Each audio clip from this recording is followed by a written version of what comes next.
Morning folks, Timber Drifter here.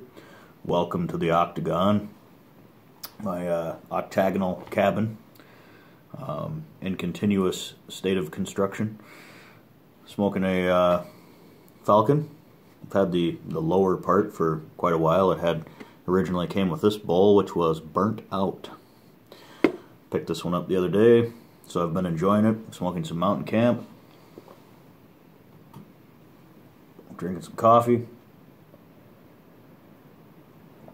and just generally enjoying my morning. This is opening day of deer season here in northern Wisconsin. I'm not hunting.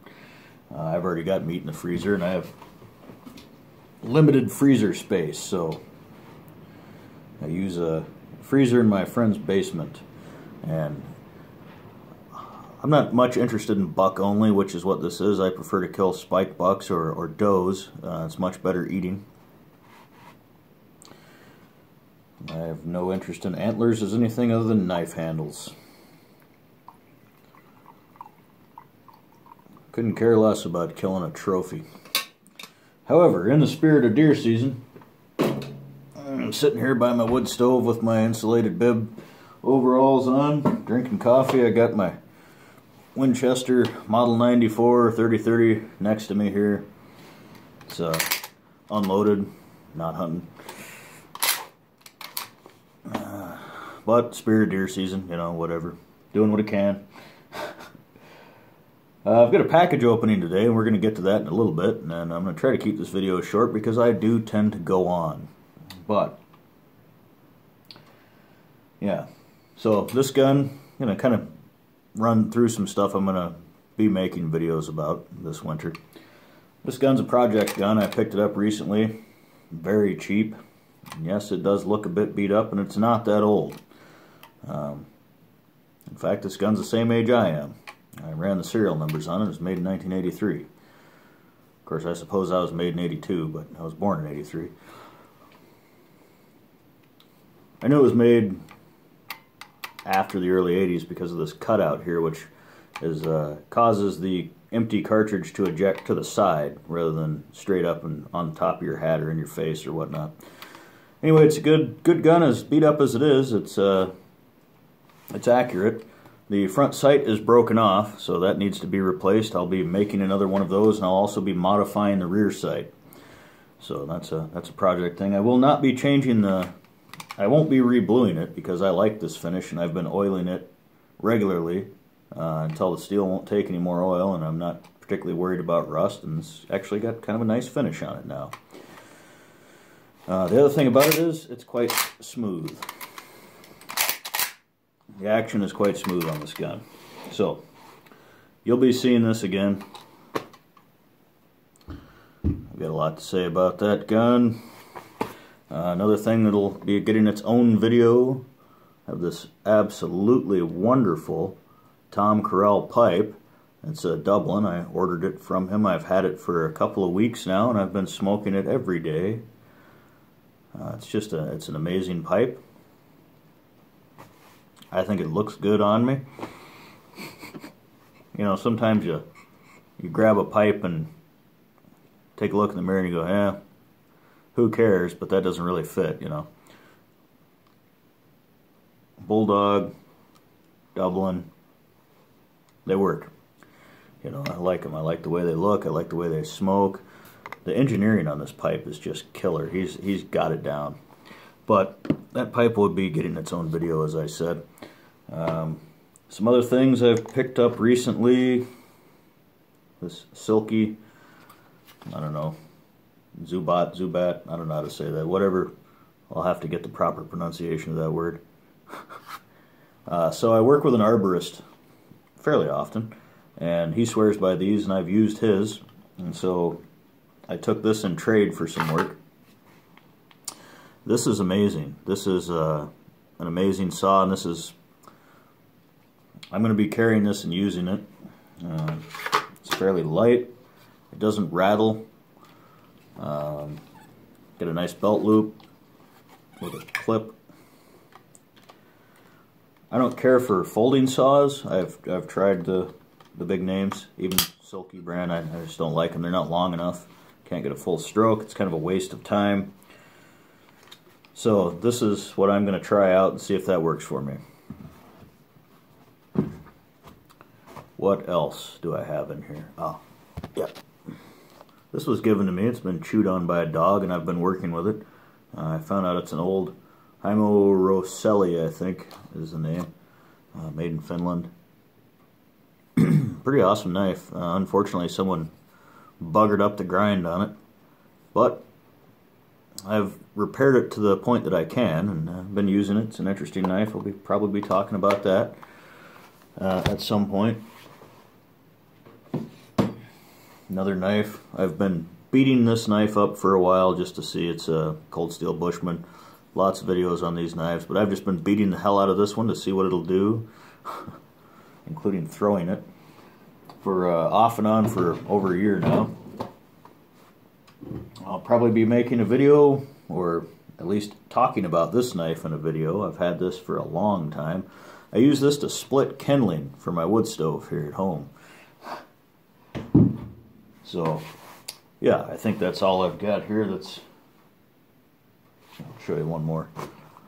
621, yeah. Keep it under 10 if I can. I was also given this knife recently. It's a Case Trapper pattern. I'm not sure if I'm going to keep it or not. We'll see. But I do like it. It's North American Hunting Club. Life member. Some fellow with the initials JWS received this.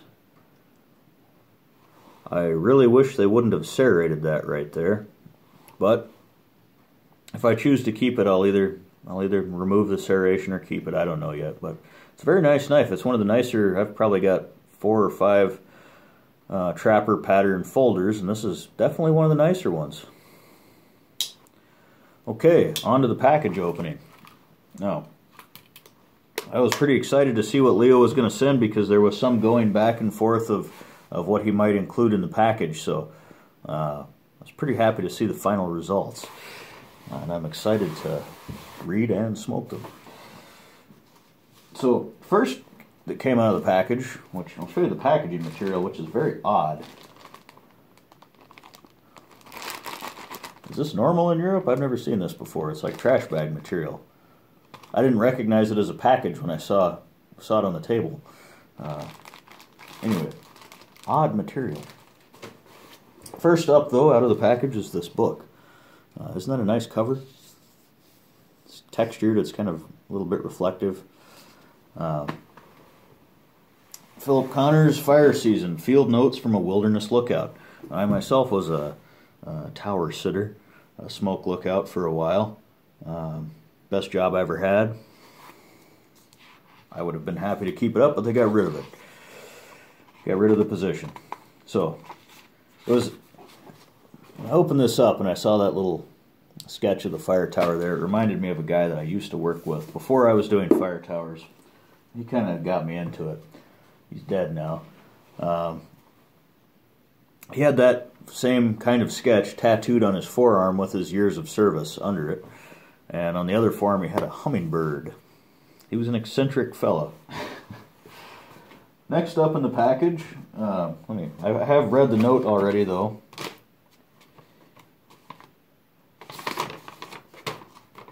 It says beard note on the note. You'll notice perhaps my beard is shorter. It's going to keep getting shorter too. Yeah.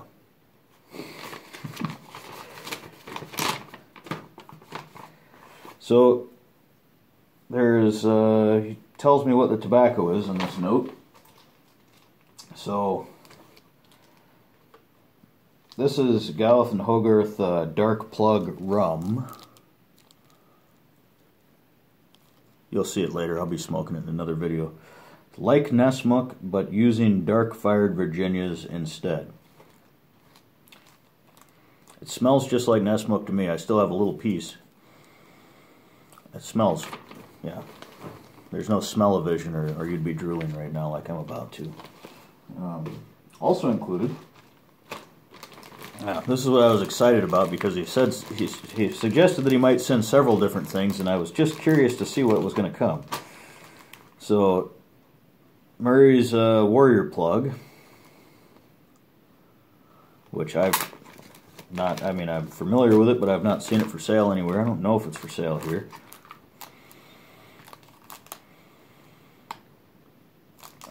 And I, of course, haven't tried it. And I love plug tobacco. It's probably my favorite medium tobacco. It looks like a little brownie, doesn't it? But I'm excited to smoke this. I'm quite excited to try the other one as well that came, because I've heard good things about it. And that is Reaver plug.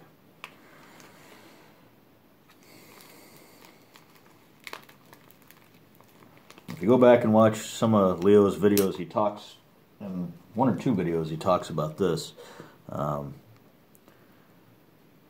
There was a plug tobacco called Nessmuk for a little while.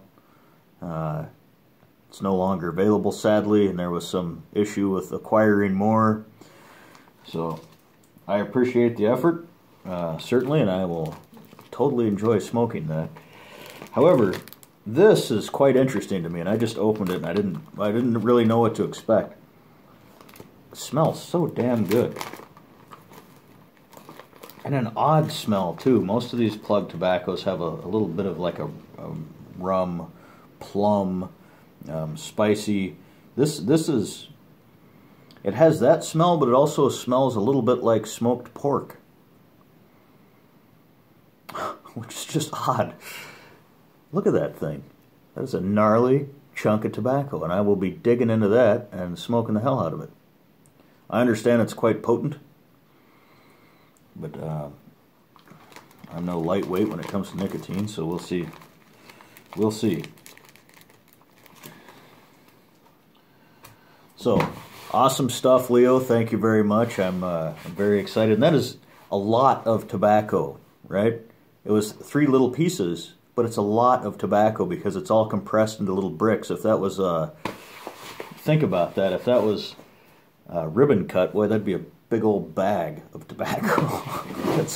it's all compressed. So yeah, so I'm gonna sit here and I'm probably gonna, well, I don't know, this stuff's pretty potent too. I probably won't get into one of those plugs just yet, but I will cut a few pieces off and set them out to dry. And of course, like I said, I do tend to go on. We're at 1250 right now.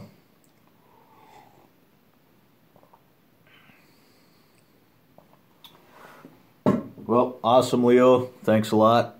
And probably going to try to put this video up before I upload some of my other older videos that I've got in my phone. So get something recent out there, and then we'll go back in time and I'll throw some videos up from July and August and September. Anyway, y'all take care.